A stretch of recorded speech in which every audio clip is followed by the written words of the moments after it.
Estamos de volta com Pensamento Jurídico, uma produção da Amages. Participe de nosso programa através do e-mail pensamento@amages.com.br, pensamento@amages.com.br. Hoje estamos discutindo as novas regras da Lei de Adoção aprovada recentemente pelo Senado Federal no mês passado, em julho. Nosso entrevistado é o juiz Bruno Terra Dias, que é titular da 22ª Vara Civil da capital mineira e também membro da Comissão Estadual de Justiça de Adoção. Ele também é vice-presidente de saúde da Amages. Doutor Bruno, falamos no bloco anterior sobre as diversas novidades dessa nova lei de adoção. Agora, há uma preocupação do legislador com o tempo de permanência de crianças e adolescentes em abrigos públicos. Qual a razão dessa preocupação e da mudança? Bom, a preocupação é que o período de institucionalização, ou seja, internação em abrigo, implica em afastamento da convivência familiar e comunitária, o que prejudica bastante a formação daquele adolescente ou daquela criança. Mas trago também uma mensagem interessante. Recentemente foi lançado o diagnóstico de abrigos da Secretaria de Estado de Desenvolvimento Social e identificou 352 abrigos em Minas Gerais. Felizmente, para Minas Gerais, foi constatado que a maioria das crianças e adolescentes já ficam menos de 2 anos. Que é o prazo estabelecido por essa lei. O prazo estabelecido é um prazo razoável para que tudo esteja definido, ou seja, a criança foi encaminhada, se fez um estudo social, se fez um estudo psicológico, verificou-se a situação de reinserção dessa criança ou adolescente na sua família de origem, não só pai, mãe, mas aquela ideia de família extensa, né? Avós, tios, primos.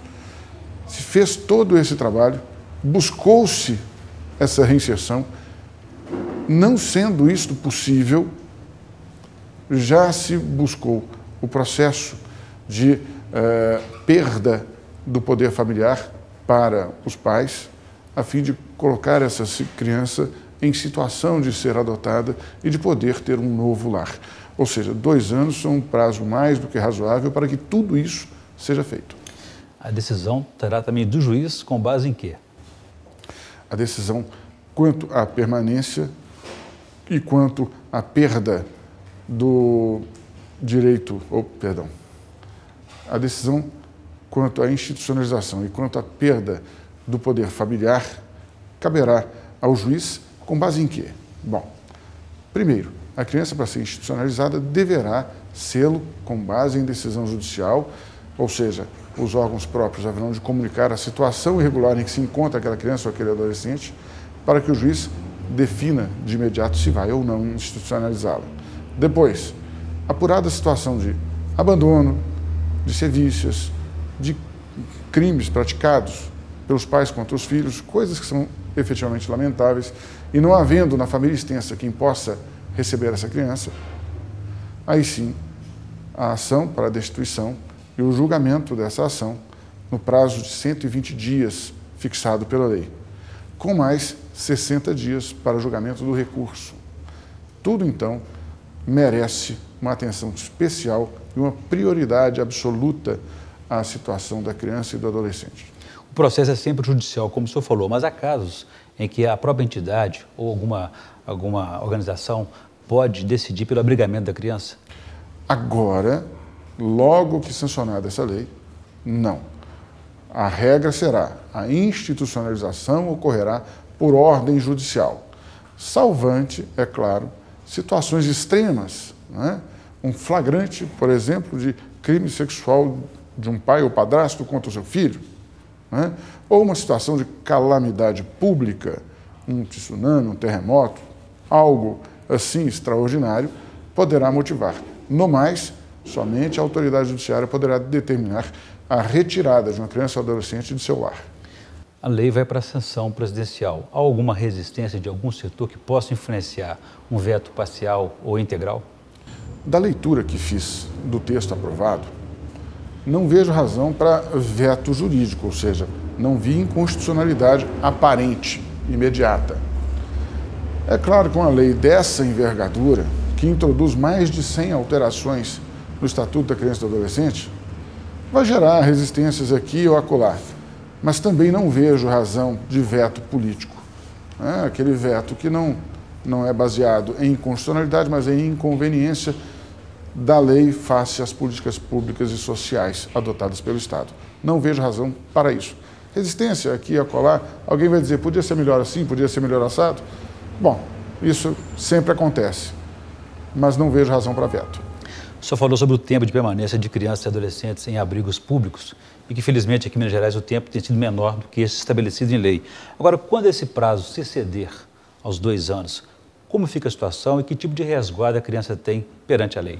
Bom, periodicamente haverão de ser feitos relatórios e o próprio juiz tem autoridade para dirigir-se diretamente ao abrigo e verificar pessoalmente a situação ali como se encontra. Pois bem, ultrapassar 2 anos significa que haverá necessidade de justificação disto.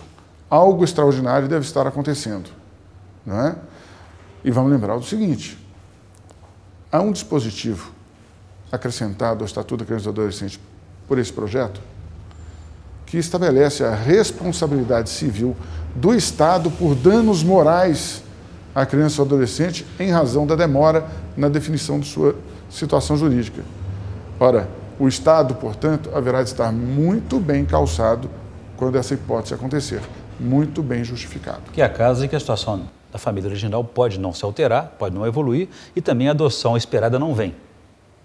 Bom, mas para isso existem outras políticas sociais, das quais o Judiciário haverá necessariamente de participar agora, como a questão da família acolhedora, como a questão do apadrinhamento, para que essas crianças e esses adolescentes sejam colocados em contato com um ambiente que lhes seja familiar e que não percam o relacionamento com o mundo exterior.